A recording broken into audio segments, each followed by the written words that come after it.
Boa noite, irmãos. Deus abençoe a cada um. Nós vamos dar início a mais um culto no Ministério Estrela de Davi, o ministério que Deus tem levantado aqui em Teresina para a glória do seu nome. Irmãos, a princípio nós vamos fazer uma leitura do texto bíblico, vamos nos colocar de pé.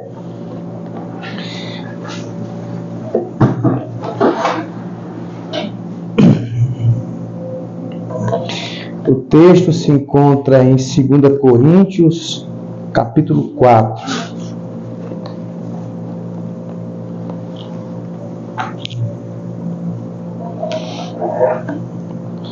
2 Coríntios, capítulo 4.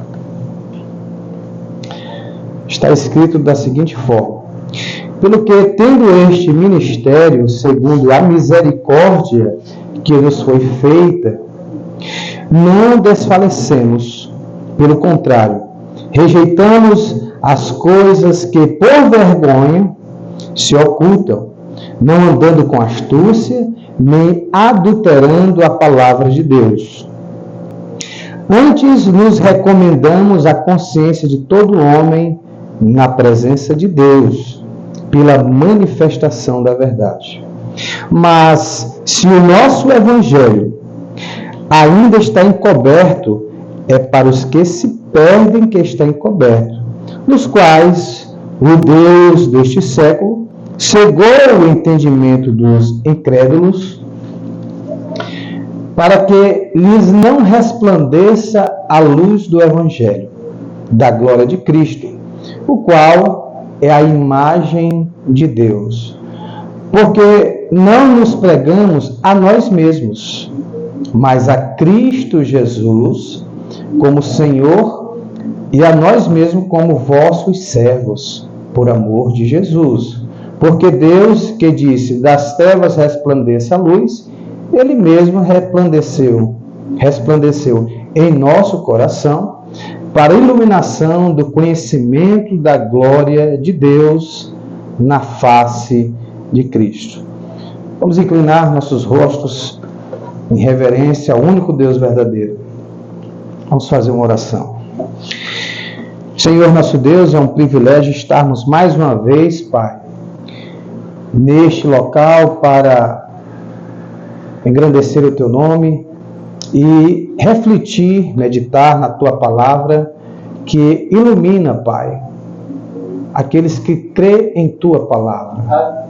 Ó Deus, está escrito que o Deus deste século cegou o entendimento dos incrédulos. Mas a Tua luz, Pai, a luz do Evangelho que resplandeceu no Oriente e veio e resplandeceu no Ocidente, porque Tu falou, assim como a luz que resplandece no Oriente, também iria resplandecer no Ocidente, Pai. E nós estamos felizes porque esta fé preciosa, esta fé apostólica veio até nós, Pai, e restaurou a fé dos pais em nós que somos Seus filhos, Pai. Os filhos dos apóstolos. Pai, abençoa o culto desta noite e nos permite, Pai, extrairmos virtude da Tua presença, Pai, nesta noite, para que possamos ser melhores cristãos. Da mesma forma como aquela mulher do fluxo de sangue, Pai, Te tocou e extraiu virtude de Ti, que a nossa fé esta noite possa extrair virtudes do Espírito Santo. Pai, abençoe este culto, em nome do Senhor Jesus. Amém. Irmãos, podeis sentar. Nós vamos cantar agora o hino número 12, para a glória do Senhor. Número 12.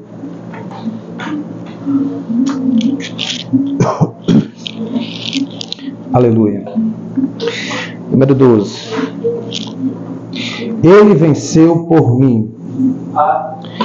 Vamos participar, irmãos. Esse culto é um tributo que cada um de nós estará prestando a Deus. E Ele é digno de toda a honra e toda a glória, porque Ele nos fez conhecer a Sua verdade. Jesus Cristo certa vez falou, céus e terra passarão, mas as minhas palavras não hão de passar. Vamos cantar.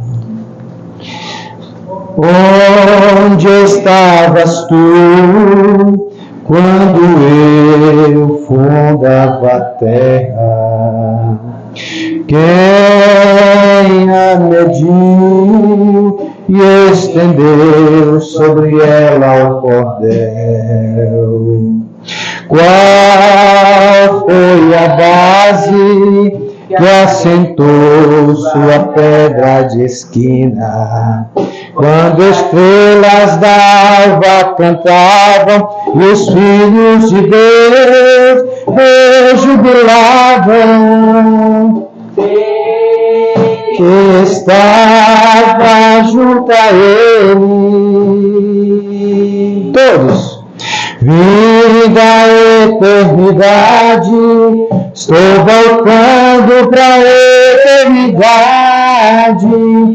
Quando estava lá nos pensamentos eternos de Elohim, Ele planejou minha passagem na terra, manifestar eu vim, e nada poderá separar-me deste amor, pois antes que eu passe por ele, ele venceu por mim. A noiva palavra já estava lá no princípio com ele. O Logos que se desprendeu de Deus, um dia a carne se fez, seu lado ferido jorrou, água, sangue, espírito e vida eterna voltou ao teu filho, redimidos, quando estava lá nos pensamentos eternos de Elohim. Ele planejou minha passagem na terra, manifestar eu vim, e nada poderá separar-me deste amor, pois antes que eu lutasse por ele, ele venceu por mim. O Cordeiro venceu, ele venceu por mim, e o livro abriu, ele venceu por nós. Uma salva de palmas para o Senhor Jesus. Vamos lá. Aleluia! Louvado seja seu santo nome. Glória a Deus. Aleluia. E nós vamos cantar o número 29. Aleluia. Nós estamos nos aproximando do grande dia que a noiva eleita irá ter seus corpos transformados para um corpo glorificado. Uma grande obra esta noiva ainda irá fazer na terra. Jesus, após a sua ressurreição, ele passou 40 dias fazendo uma obra na terra. E nós cremos pelas Escrituras, em paralelo a essa profecia, que a noiva também, após a ressurreição, transformação de corpos, fará uma obra tremenda aqui na terra, no período também de 40 dias. Vai ser algo maravilhoso. Nós vamos cantar o número 29 agora, trocando dimensões. Olha a terra e o mar, considerando as profecias de coisas que hão de ser, e como se refere a mim, vejo o tempo em que estamos vivendo, homens destruindo a si mesmo, pela palavra vejo, cinzas em todo lugar, Ele nunca nos deixará. antes da primeira bomba cair, partiremos para outra dimensão, viajando mais rápido que a luz, como no dia em que os anjos vieram, num abrir e fechar de olhos, trocando dimensões, trocando dimensões, trocando dimensões.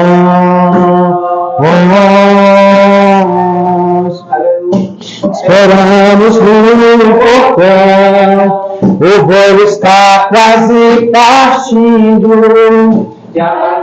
nos pelo check-in e toda a segurança. Nosso piloto é o Rei Teofania Jesus, na estrada de ar que nos guia.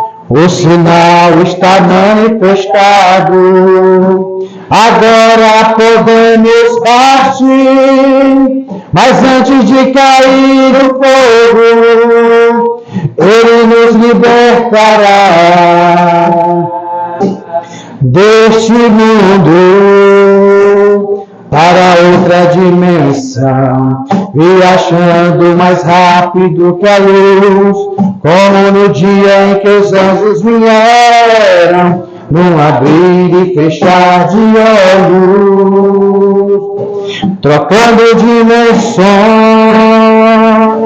trocando dimensões, trocando dimensões.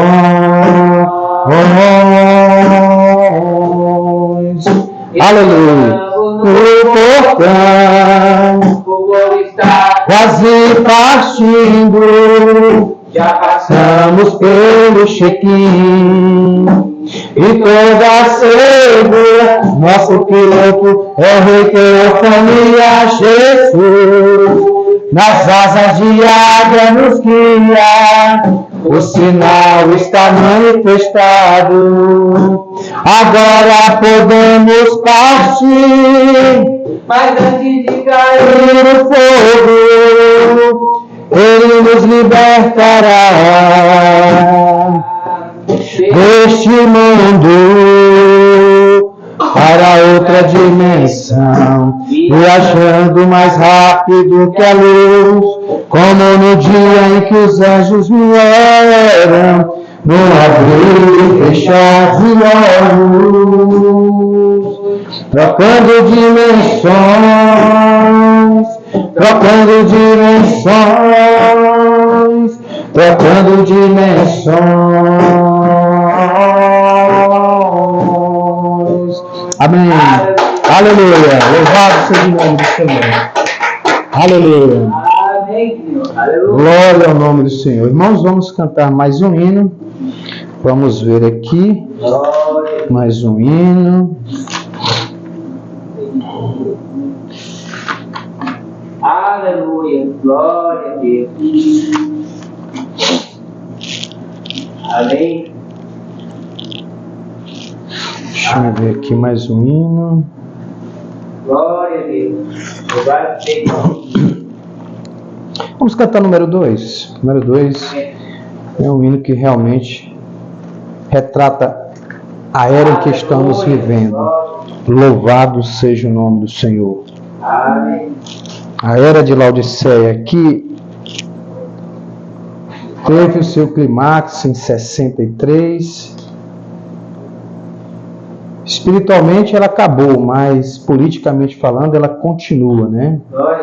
Porque a era de Laodiceia ela é uma moeda também de duas faces. Ela terminou para o eleito. O eleito está vivendo na era da águia. Amém. Aleluia. Mas para quem está ainda no mundo denominacional, ele continua ainda na era de Laodiceia, que é uma era morna, cega, miserável, desgraçada, e não sabe disso. Mas o eleito não. O eleito ele está na era da águia, ele está vivendo na liderança do Espírito Santo. Amém. Ele está vivendo de pulsações de fé. Vamos cantar o número 2. Aleluia. A luz deste dia chegou. Levanta-te, vem resplandecer, porque agora o tempo acabou. Porque agora a luz já chegou.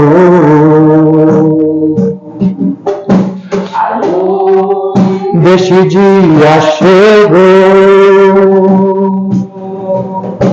Levanta-te, vem resplandecer, porque agora o tempo acabou. Porque agora a luz já chegou. Aleluia. A verdadeira igreja do Deus vivo está pegando fogo. Aleluia. Porque a luz do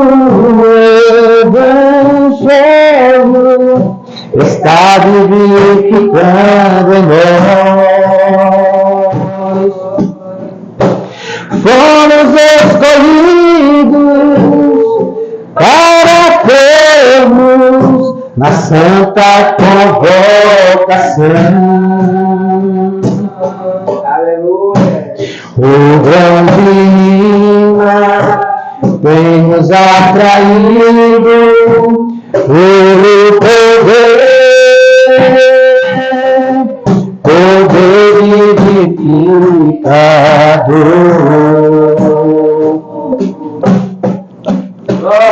Estamos recebendo o mesmo Espírito do mensageiro. Por esse lugar amadurecido, desta era o primeiro. Aleluia. Fomos escolhidos para sermos semente como este grão. Este é o dia, esta é a hora, singaremos luz. Está chegando a nossa transformação. Está chegando a nossa transformação. Está chegando a nossa transformação. Louvado seja Deus. Vamos render nosso tributo ao Senhor Jesus Cristo. Ele é digno. Aleluia. Glória a Deus. Irmãos, somente crer. Amém. Glória a Deus. Aleluia. Glória a Deus.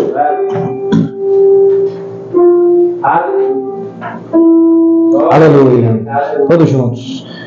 Levantar, vamos levantar. Só a pianista que fica. Vamos lá. Vamos lá. Somente crer. Somente crer. Tudo é possível. Somente crer. Creio, Senhor. Você crê? Creio, Senhor. Tudo é possível. Somente crer. Amém. Aleluia. Aleluia. E nós vamos fazer mais uma leitura para nós darmos início à nossa exposição expositiva da palavra de Deus.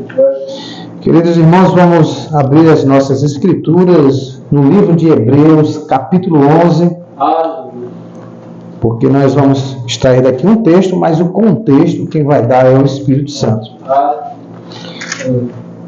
Eu me coloco na dependência do Espírito Santo para que neste momento ele possa me guiar a dizer o que está escrito da maneira assertiva e de forma mais fidedigna possível, porque está escrito que nós não podemos nem aumentar e nem diminuir.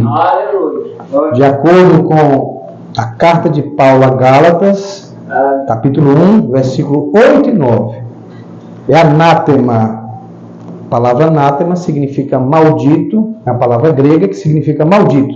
Então, o primeiro anjo da era, Paulo, ele nos adverte que nós não podemos acrescentar nada daquilo que está escrito, porque é maldito todo homem que acrescenta algo a esta palavra. Em Apocalipse capítulo 22, versículo 18, lá está escrito que se o homem acrescentar alguma coisa ou diminuir, ele vai receber as pragas do Apocalipse e o seu nome será riscado do livro da vida. Então, falar sobre a palavra de Deus é uma responsabilidade muito grande. É algo que, se todo homem tivesse o temor de Deus, ele tomaria muito cuidado em dar a sua própria interpretação. Eu não estou aqui para fazer a minha própria inferência, eu estou aqui para ler as Escrituras e fazer algum comentário dentro da graça que Deus tem nos concedido. Vamos lá para a leitura. Se encontra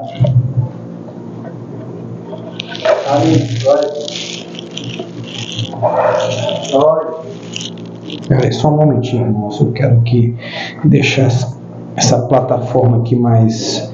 Pronto, pode deixar. Eu já consegui o que eu queria. Porque eu quero deixar essa escritura dessa forma, porque eu vou ficar mais alinhado aqui. Estou com bastante dor nas costas. Hoje foi também um dia bastante cansativo, a gente trabalhou. Mas pela graça de Deus nós vamos aqui fazer essa leitura para extrair alguma coisa para nós nesta noite. Porque nós queremos comer o pão que desceu do céu. E o Senhor Jesus é o maná de Deus que desceu do céu. E não é o maná estragado. Porque nós estamos comendo o maná do dia. Louvado seja o nome do Senhor. Assim está escrito, irmãos, no capítulo 11. Aqui nós vamos falar um pouco sobre a natureza da fé. Deus permitindo, eu quero falar hoje, o meu tema vai ser a fé que subjuga raciocínios. Este é o tema desta noite. Eu quero pedir desculpa aos nossos inscritos do canal. A proposta era para a gente fazer essa transmissão ao vivo, mas por problemas técnicos nós não conseguimos. O número de inscritos já era o suficiente, mas parece que o YouTube não configurou. Mas eu vou fazer um esforço para que quarta-feira a gente possa realmente ter esse culto ao vivo. Então, já de antemão, peço perdão de todos vocês por esse imprevisto, né? Vamos ler as Escrituras, capítulo 11 de Hebreus. Ora, a fé é a certeza de coisas que se esperam e a convicção de fatos que se não veem. Pois pela fé os antigos obtiveram bom testemunho. Pela fé entendemos que foi o universo formado pela palavra de Deus, de maneira que o visível veio a existir das coisas que não aparecem. Versículo 4 diz assim: pela fé Abel ofereceu a Deus mais excelente sacrifício do que Caim, pelo qual obteve testemunho de ser justo, tendo a aprovação de Deus quanto às suas ofertas. Por meio dela, também mesmo, depois de morto, ainda fala. Pela fé, Enoque foi transladado para não ver a morte. Não foi achado porque Deus o trasladara, pois antes da sua trasladação, obteve testemunho de haver agradado a Deus. De fato, sem fé, é impossível agradar a Deus. Porque é necessário que aquele que se aproxima de Deus creia que Ele existe e que se torna galardoador dos que o buscam. Vamos mais uma vez fazer uma oração para que Deus abençoe a leitura da sua palavra. Louvado seja o nome do Senhor. Senhor nosso Deus, nós queremos, Pai, te agradecer neste momento, porque a tua palavra foi exposta aos nossos ouvidos e aos nossos corações. Mas o teu Espírito, Pai, ele é responsável por vivificar estas Escrituras. Nós somos homens falhos e cheios de limitações, Pai. Mas o Deus que nós cremos é o Deus do impossível. E nós estamos aqui, Pai, porque a tua vontade perfeita assim o quis. Pai, se eu pudesse dar um nome para nós, nesta noite seria o nome improbabilidade. Nós somos aquilo que era para dar errado, mas tua graça veio até nós e nos concedeu, Pai, o privilégio de sermos chamados filhos de Deus pela adoção do Espírito Santo. Pai, muito obrigado. Em nome do Senhor Jesus, abençoe este culto para a glória do teu nome. Amém. Amém.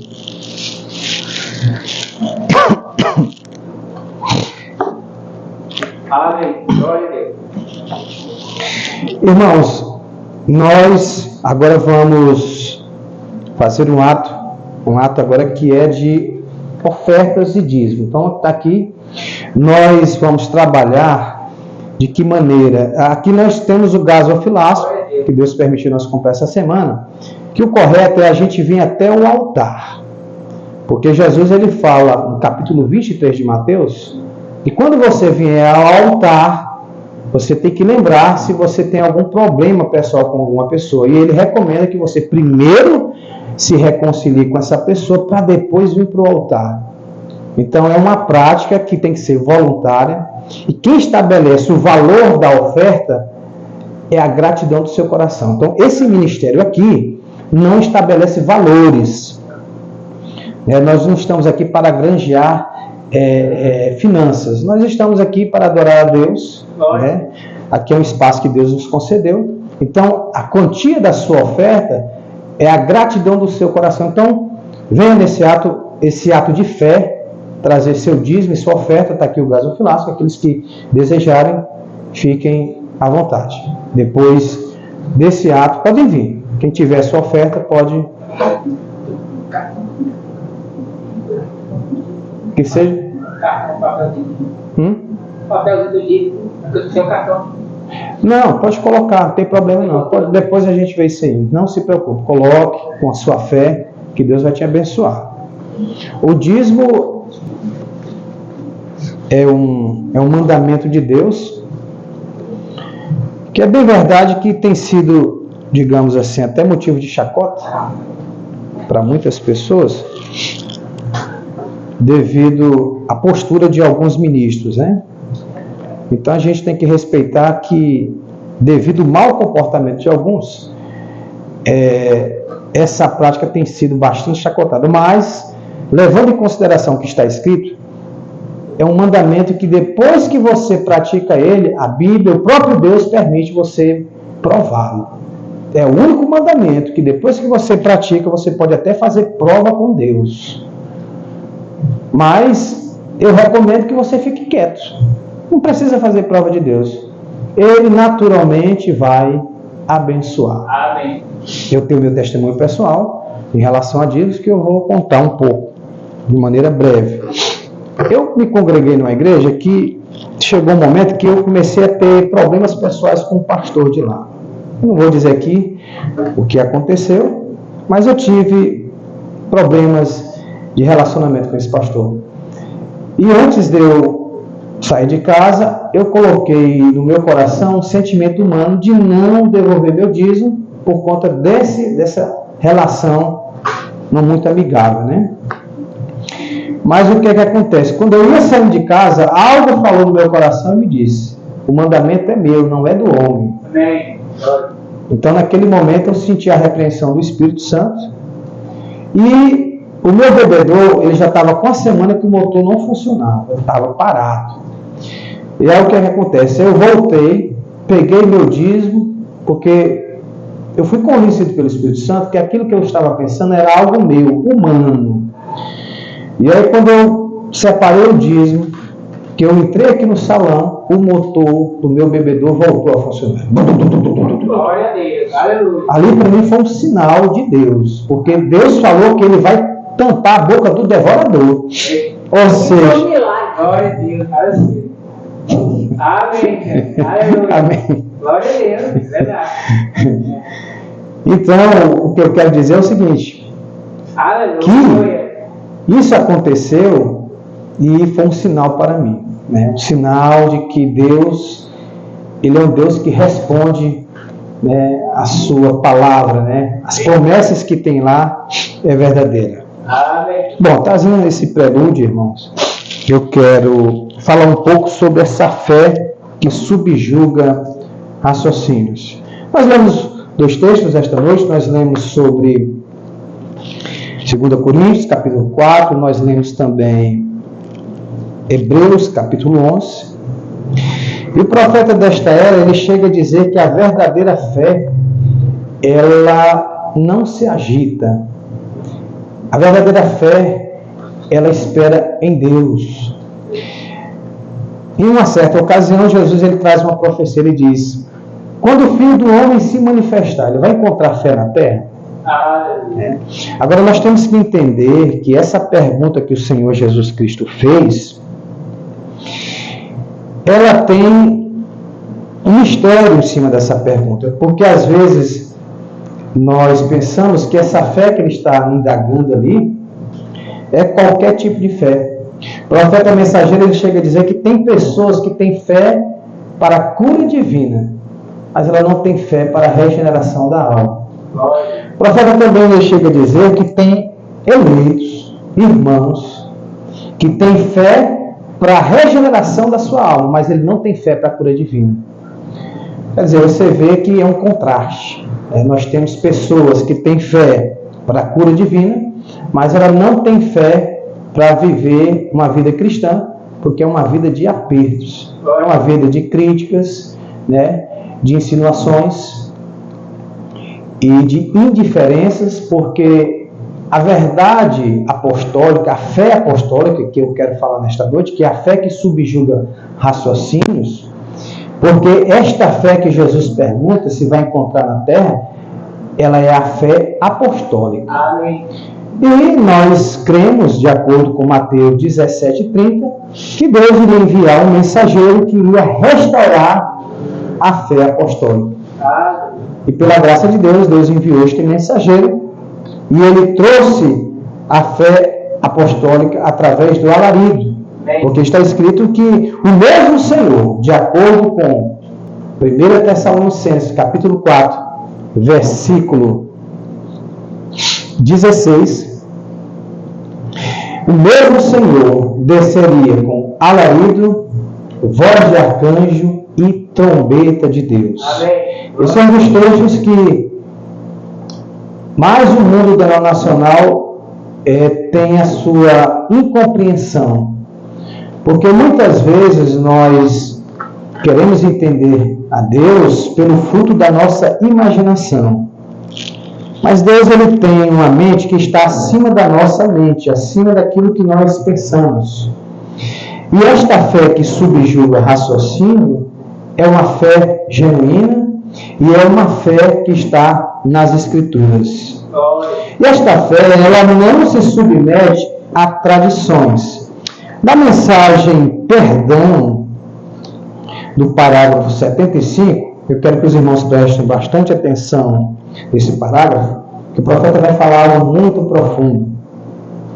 Ele vai dizer o seguinte: é por esta razão que a igreja está se esfriando. É a razão pela qual o grande reavivamento que atingiu a nação tem colocado milhões na igreja. Eles chegaram a um lugar em que estão usando estas experiências como uma tradição, ao invés de estarem profundamente arrependidos e deixarem o Espírito Santo deixar o Espírito Santo fazer o trabalho de seu ofício dentro de você e criar em você uma nova vida, fazendo tão faminto para ir à igreja que você não consegue ficar longe da igreja. Então, é assim que é. Não assinar bilhetes, unir-se, coisa e tal. A vida de Cristo tem que estar em você, que você simplesmente deseja muito ir. Tem algo dentro de você impulsionando-te. Então, o profeta mostra aqui nesse parágrafo que o grande problema hoje do mundo denominacional é que eles se apegaram a tradições, a experiências que eles tiveram em tempos de outrora e perderam ali a capacidade de estar revendo o que realmente eles deveriam ser dentro do cristianismo. Porque, veja bem, a palavra de Deus nos diz que a fé não é de todos. Agora, esta fé, para que ela possa ser bem desenvolvida dentro de nós, é necessário que a gente ouça ela de bom grado. Uma das coisas que dificulta muitas pessoas adquirir esta fé é porque elas não ouvem de bom grado. Então, quando Jesus Cristo nasceu, eu recordo que é um texto bíblico que os anjos falaram àqueles pastores. Eles disseram algo muito profundo que muitas vezes a gente passa por alto. Mas o que eles falaram é profundo. Eles disseram assim: bem-aventurados os homens de boa vontade. Então, até a palavra de Deus, se ela não for ouvida de boa vontade, ela não vai fazer efeito em nenhum de nós. No capítulo 6 de Hebreus, Paulo, o anjo da era de Éfeso, ele denuncia que a palavra de Deus não fez efeito em muitas pessoas, porque elas não ouviram, misturando aquilo que eles ouviram com fé. Então, o propósito nosso desta noite não é propagar um homem, não é divulgar o espetáculo público de uma pessoa, não. Nosso propósito nesta noite é desenvolver esta fé apostólica, esta fé genuína, que vai nos preparar para o rapto. Porque, na verdade, o rapto ele é um processo. Como também a segunda vinda do Senhor Jesus Cristo é um processo. E nós estamos neste processo. O profeta trouxe o alarido, e o alarido tem um sinônimo na Bíblia. Muitos não sabem disso, mas eu vou dizer. O sinônimo de alarido na Bíblia se chama chamada da meia-noite. Capítulo 25 de Mateus. Então, chamada da meia-noite e alarido é a mesma coisa. E o que é esta chamada da meia-noite diz? Lá vem o noivo. Preparai as vossas lâmpadas. Glória a Deus. Então, o Senhor Jesus diz: o reino de Deus será semelhante a 10 virgens. As virgens dessas também ouviram. Lá vem o noivo! Elas ouviram também. Verdade. E este chamado da meia-noite foi o alarido. Isto é uma profecia que já se cumpriu. Amém. Nos nossos dias. Mas quem foi que enxergou essa profecia? Só o eleito. Amém. Você pode dizer amém nesta noite? Diga amém se você crê desta forma também. Porque eu te amo destas coisas. Então, este grito foi soado, lá vem o noivo. E o Senhor Jesus Cristo, ele fala que o reino de Deus seria semelhante a 10 virgens. Voltando aqui um assunto que eu toquei quarta-feira passada, eu quero esmiuçar um pouquinho aqui, contar um pouco de detalhes que eu creio que ficou faltando. Então, veja bem, lá tinha as virgens dessas e tinha as virgens prudentes. Qual é a diferença? Você vai ter um grupo que é justo e um grupo que é eleito. Hoje, no mundo denominacional, nós temos duas correntes que dizem o seguinte: a igreja fica na grande tribulação. Tem outro grupo que diz: a igreja não fica na grande tribulação. Então, qual dessas duas correntes é verdade? Dentro da mensagem que nós pregamos, nós temos que os dois lados são verdadeiros. Aí a pergunta que eu faço é: pregador, como é que pode duas verdades se manterem juntas? É como eu falei no culto passado, Deus trabalha com verdades paradoxais. Às vezes nós queremos enxergar a Bíblia de uma maneira humana, mas Deus, Ele sabe colocar a sua própria palavra no seu devido lugar. Porque o único que tem direito de interpretar esta palavra é o próprio Deus. Porque Ele é o autor da palavra. Eu não posso interpretar esta palavra, mas Deus pode interpretar esta palavra. Então nós vamos ver o grupo das nécias e o grupo das eleitas. Agora veja bem, o eleito, ele tem essa fé que subjuga raciocínios. Já a nécia, ela tem uma fé limitada, porque ela vai ser salva na qualidade de justo. E o eleito não, ele vai ser salvo na qualidade de santo. As virgens nécias, elas vão ficar na grande tribulação. E as virgens sábias, elas não passam pela grande tribulação. A coisa é muito simples. Mas como o mundo denominacional, eles confrontam a Escritura e eles querem estabelecer uma verdade contra uma outra verdade, por quê? Porque eles não entendem que Deus trabalha às vezes com duas verdades no mesmo espaço. Está difícil isso? Eu creio que não. Então Deus, ele sabe trabalhar desta maneira. Ele consegue trazer. Boa noite. Pode entrar, pessoal. Boa noite, pessoal.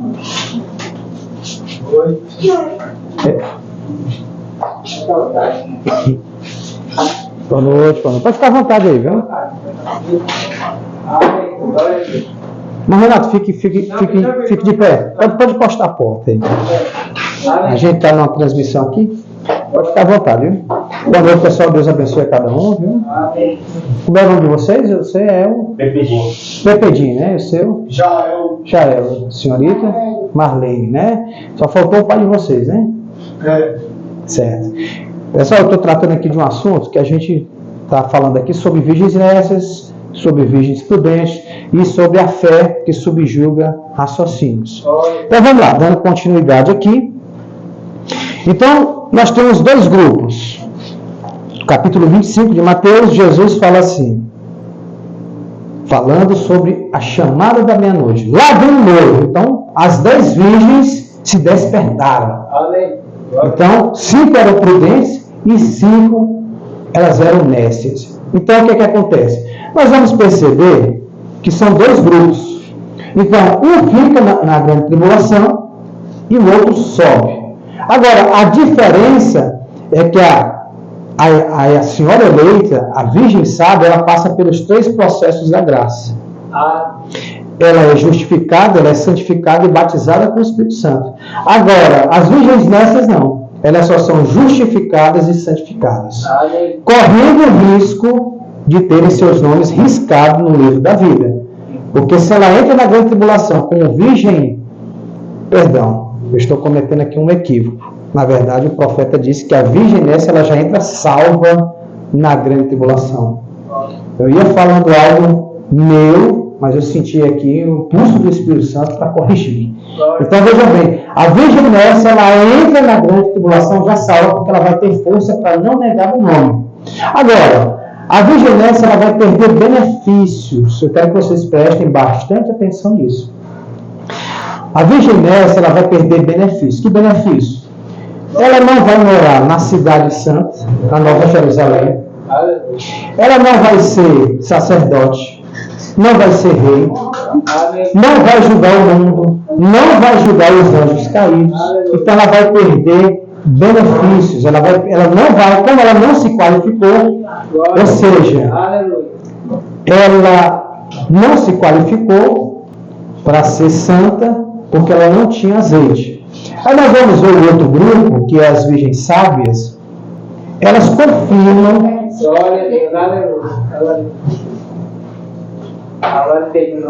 Então veja bem, As virgens sábias, elas confirmam que o nome delas estão escritas no livro da vida do Cordeiro. Porque o profeta ensina que existem 3 livros. Existe o livro da vida do Cordeiro, que são aqueles que foram escritos antes da fundação do mundo.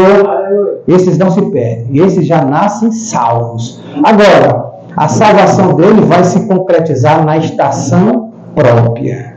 Esse é o detalhe. Já as virgens insensatas, elas não adquirem o azeite.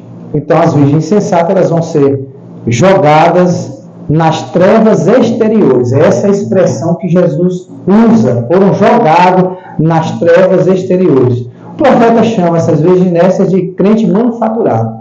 Por que é crente manufaturado? Porque ele tem uma parceria com Deus.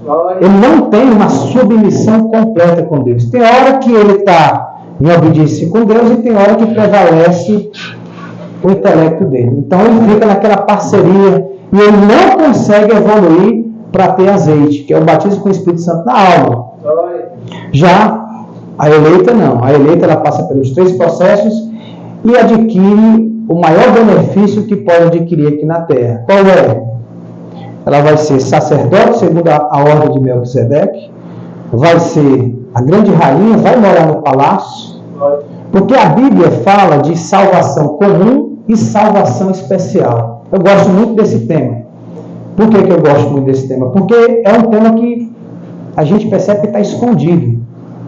Porque a Bíblia é um livro que ela é narrativa, ela tem muita coisa narrativa, mas também ela tem pontos que estão ocultos. Está nela, mas está oculto. Certa ocasião, eu estava fazendo o curso de Direito na Faculdade Nassau. Eu vou falar isso aqui para que vocês possam compreender o que eu estou tentando dizer para vocês. Na Faculdade Nassau, em 2017, eu participei de uma aula e tinha 40 alunos em sala de aula, entre eles estava eu, e naquela noite a professora ia trazer a matéria de português instrumental, né? Toda pessoa que faz direito tem que pagar essa matéria. Às vezes ela é chamada de português jurídico ou português instrumental.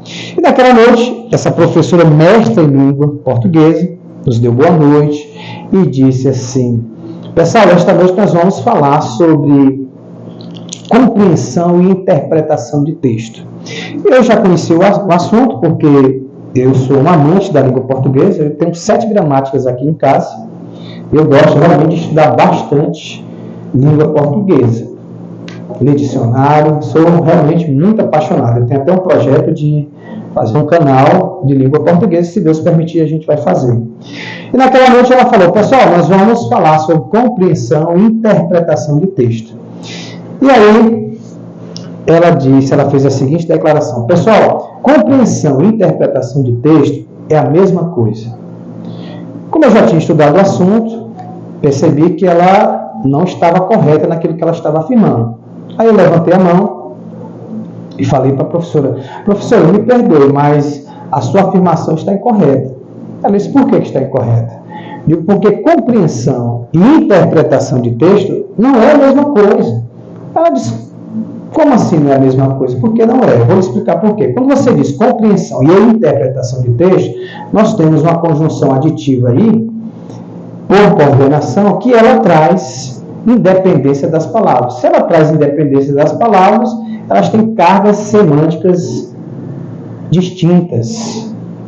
Aí ela ficou assim e disse: pois me dê um exemplo. Eu disse: pois bem, eu vou lhe dar um exemplo. E não foi esse exemplo que eu dei lá na hora, mas eu vou falar isso aqui porque vai ficar mais fácil para vocês. Aí eu falei: Maria tem 2 irmãs, a honesta chegou. Eu falei para ela: bom, se Maria tem 2 irmãs e a honesta chegou, o que foi que eu deixei subentendido? Aí ela ficou pensativa. Por quê? Porque ela não sabia distinguir o que é compreensão textual e o que é interpretação. Parece assim um pouco chato isso que eu estou falando, mas isso que eu estou falando é para poder inserir dentro da palavra o que eu quero dizer.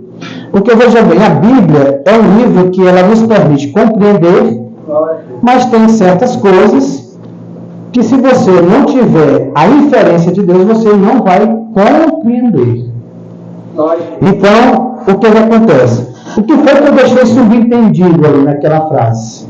Eu deixei subentendido que a outra irmã dela não é tão honesta. Agora, não foi algo que eu falei, foi algo que ficou subentendido. Então, veja bem, tem coisas na Bíblia que Deus ele deixa subentendido. Ele não deixa escrito. Para a gente compreender isso, vamos abrir nossa Bíblia em Mateus capítulo 11. Vamos abrir nossa Bíblia em Mateus capítulo 11 para a gente compreender isso. Eu só peço que vocês tenham um pouco de paciência comigo, porque isso aqui é importante. É só para a gente... Aqui é um texto que Jesus fala que...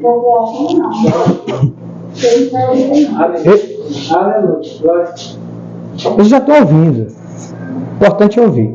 Amém. Porque senão vai atrapalhar. Aqui está ao vivo. Aliás, está sendo transmitido, né? Amém. Sendo gravado. Atrapalha. O meu raciocínio fica atrapalhado. Se você fizer isso, vai atrapalhar.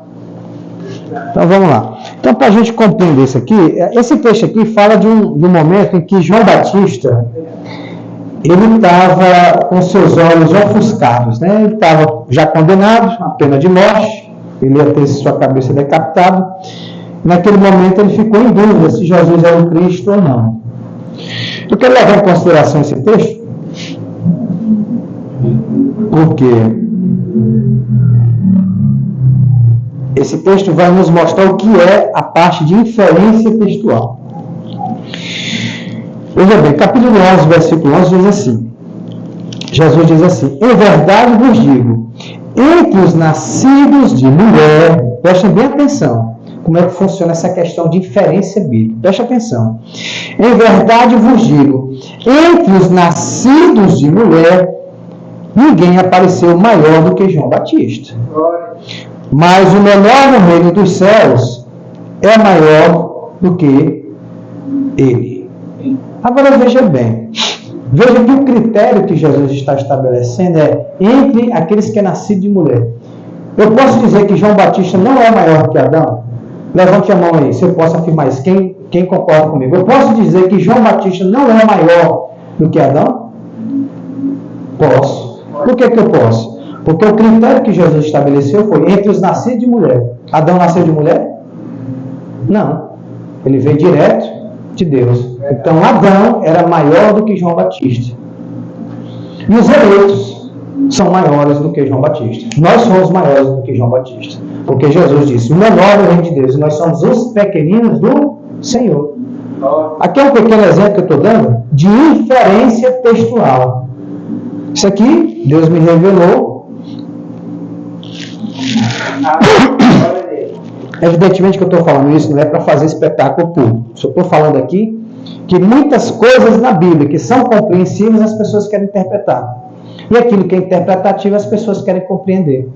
Ou seja, eles invertem as coisas. Por exemplo, a Bíblia é bem clara, que uma mulher não pode ser uma pastora, porque ela não pode pregar o Evangelho. Está escrito. 1 Coríntios, capítulo 11, versículo 37. Pode conferir lá. Então você tem a 1 Timóteo também, capítulo 2, versículo 9. E Paulo ele vai usar como fundamento de que a mulher não pode ser uma pregadora, no livro de Coríntios, a lei de Moisés. Ou seja, é uma verdade que se perpetuou, que continua valendo. Porque a Bíblia também trabalha com verdades com prazo de validade. Aí você me pergunta, pregador, que história é essa? Verdades com prazo de validade? Pois é. Existem verdades no Velho Testamento que foram canceladas, ou seja, ela era verdade até um determinado tempo. Mas cumprindo o propósito, pronto, aquela verdade não pode mais ser propagada. Me dê um exemplo, pregador. Sacrificar um animal é necessário para os nossos dias? Não, porque aqueles animais eram sombras e tipos do verdadeiro Cordeiro de Deus, que é o Senhor Jesus Cristo, que é Deus em carne humana. Amém. Quantos podem dizer amém? Amém. Amém. Então veja bem, quando se cumpriu esse propósito, aquele mandamento deixou de fazer sentido. Ela perdeu o sentido, a razão de existir. Quer ver outra verdade que teve prazo de validade? Você guardar o sábado. Veja, guardar o sábado teve um propósito. Mas qual era o propósito? De mostrar que o verdadeiro descanso é o Senhor Jesus Cristo. Amém. Agora, o nosso sábado é a nossa paz de espírito. É o descanso. Jesus falou, todo aquele que está angustiado, venha a mim, e eu vos farei descansar, estar aliviado. Então, o nosso sábado é Deus morando em nossa alma. Então, o sábado também era uma sombra, era um tipo, que ela vai perder a razão de existir quando Jesus Cristo vem em cena. Então, veja bem, nós vamos ter verdades com prazo de validade, como também nós vamos ter verdades paradoxais. O que é uma verdade paradoxal? A verdade paradoxal são duas coisas que aparentemente parece que estão se confrontando, mas elas conseguem coexistir juntas. Exemplo, isso que eu acabei de falar sobre virgens nécias e virgens sábias. Então, quando eu conversei com o pastor, ele perguntou para mim, quer dizer que tu crê que as duas coisas são verdade? Porque dentro da cabeça teológica dele, uma verdade não pode existir com a outra. Ou seja, na cabeça dele tem que ter uma verdade, mas a outra não pode subsistir ao mesmo tempo. E a Bíblia ensina que verdades podem subsistir ao mesmo tempo. Então, se eu disser que a igreja passa pela grande tribulação, estarei certo. Mas também se eu disser que a igreja noiva não passará pela grande tribulação, também está certo. Porque ali se trata de dois grupos.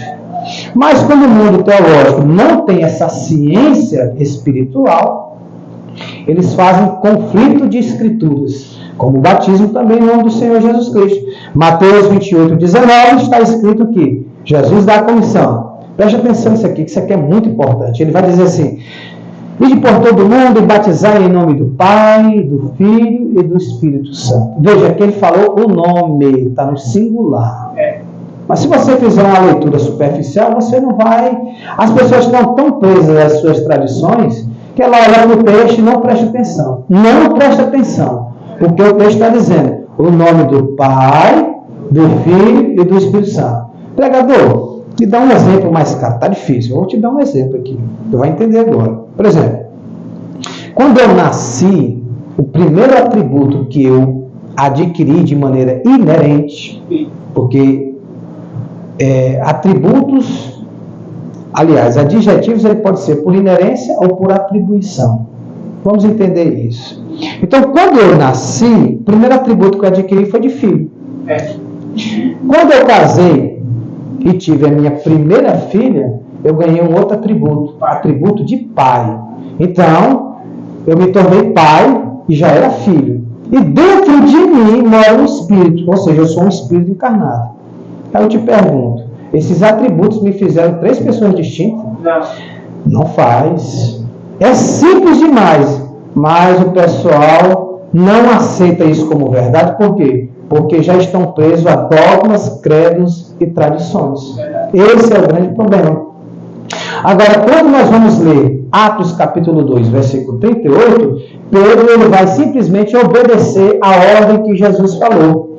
Porque Jesus Cristo falou no capítulo 16 de Mateus que as portas do inferno não iriam prevalecer contra a igreja. Agora veja bem, ele não está se referindo a denominações, ele está se referindo à verdadeira igreja. A verdadeira igreja ela tem a ciência da palavra. A verdadeira igreja ela não será enganada, jamais. A verdadeira igreja tem... Amém. Glória a Deus. Aleluia. Glória a Deus. Amém. Aleluia. Glória a Deus. Já está concluindo, né? Então veja bem. A verdadeira igreja ela não será enganada. Por que ela não vai ser enganada? Porque já está escrito. Né? As portas do inferno. Então a porta da dúvida, a porta da interpretação humana, a porta do dogma, a porta da tradição, a porta dos credos, são portas do inferno. E estas portas não prevalecerão contra a verdadeira igreja de Deus vivo. Aí você me diz, mas pregador, seus congregados são tão pouquinhos. Jesus falou, não tem mais, ó pequeno rebanho. Oh, glória a Deus. Esta é a verdade. Esta é a verdade. Não pense que o povo de Deus é muito, não. É pouco. Ah, mas tem tanta denominação. Deus está buscando eleitos. Eu vou ser bem sincero aqui. Eu estou pregando ali para ganhar almas. Pregador que conversa, todo mundo quer ganhar alma, tu não quer não. Eu estou atrás do último eleito. Oh, glória a Deus. Paulo, ele é um caçador de eleitos. Quando ele recebeu a revelação do céu, quando aquela porta se abriu, que ele entendeu que a porta da graça foi aberta aos gentios. Oh, Deus Todo-Poderoso. Ele foi o desbravador dos apóstolos. Na carta de Coríntios, ele diz: eu trabalhei mais do que todos os apóstolos juntos. Paulo tinha uma predisposição como a minha. Eu também tenho essa predisposição de me exaltar. Tem hora que eu me coloco lá em cima. Só Deus mesmo para me tolerar. Paulo, ele diz assim: trabalhei mais do que todos os apóstolos. Eu creio que o Espírito Santo chegou nele. Ei, Paulo, coloca uma vírgula aí. Ele, tchau. Agora escreve: não eu, mas a graça de Deus. Amém. Amém.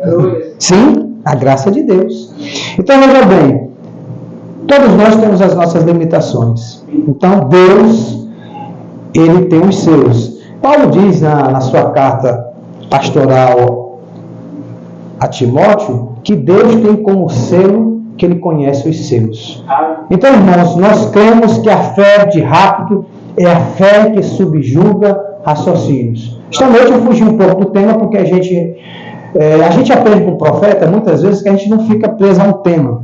A gente vai pincelando aqui uma coisinha, outra por lá, mas eu creio que esta noite a gente tratou de alguns pontos. Talvez eu tenha esquecido porque hoje para mim foi tão corrido que eu não preparei nada. Aqui eu estou fazendo tudo de improviso. Confesso que aqui tudo que eu estou falando é de improviso porque foi muito corrido para mim.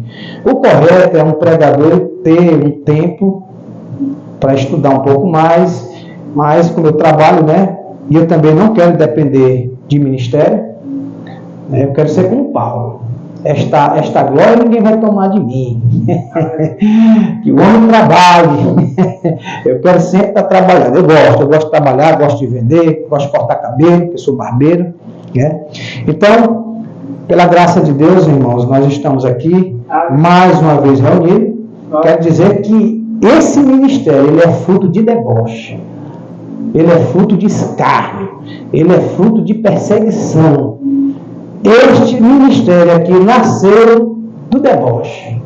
Os irmãos aqui, eu não vou entrar em detalhes, né? Mas nós fomos chacotados, humilhados, pisados, de uma maneira sutil. Porque o religioso é o camarada mais covarde que existe na terra, é o religioso. Porque o religioso, ele tem uma maneira sutil de te atingir. Ele joga para a parede, mas o objetivo dele, na verdade, é a porta, meu amigo. Mas Deus tem nos dado graça, né? E repito, o nome que nós deveríamos ser chamados aqui é de improbabilidade. Essa que é a grande verdade, porque nós só estamos aqui porque a promessa de Deus é: as portas do inferno não vão prevalecer contra a verdadeira igreja. E nós estamos felizes esta noite porque Deus tem falado aos nossos corações. Irmãos, eu quero agradecer a presença de todos, tá certo? Que Deus abençoe a cada um. Nós vamos ter culto novamente na quarta-feira, 7 horas da noite, tá certo? Nós temos uma programação de fazer alguns estudos bíblicos e aqueles que desejarem vir, fiquem à vontade. Aqui nós não somos obrigados a estarmos aqui nós não temos uma lei, nós não vamos impor nada a ninguém, tá certo? Aqui será bem-vindo todos aqueles que com o espírito voluntário venham de boa vontade para ouvir a palavra de Deus de bom grado, porque esta palavra só faz efeito se você ouvir de boa vontade. Amém. Gostei do amém. Foi voluntário, viu? Eu não pedi para dar amém, foi voluntário. Gostei do amém. Eu recordo que aqueles anjos, quando Jesus Cristo nasceu, a mensagem que eles trouxeram para os pastores foi: bem-aventurados os homens de boa vontade. Então, a minha última colocação aqui nesta noite é o seguinte: Deus, Ele abençoa todo homem que faz algo para Ele de livre e espontânea vontade, com o espírito voluntário. Então, tanto se você for ler o livro de Salmos, como que Davi pediu para Deus: ó Deus, dai-me um espírito voluntário. Ou seja, ele precisa ser empurrado pelas pessoas para fazer algo para Deus. Voluntariamente, eu vou, faço. E falar algo que me veio ao coração agora, que o fim da lei é isto. Esse texto tem falado bastante ao meu coração. Ter um coração puro, uma boa consciência e uma fé não fingida. Quem tem isso, vou repetir, não precisa ser profeta, não precisa ser pastor, não precisa ter igreja, e não precisa nem ter a mim. Se tiver um coração puro, uma boa consciência e uma fé não fingida, meu irmão, até no inferno, você vai fazer o diabo tremer. Quantos podem dizer amém? Amém. Amém. Louvado seja o nome do Senhor. Amém. Glória a Deus. Aleluia.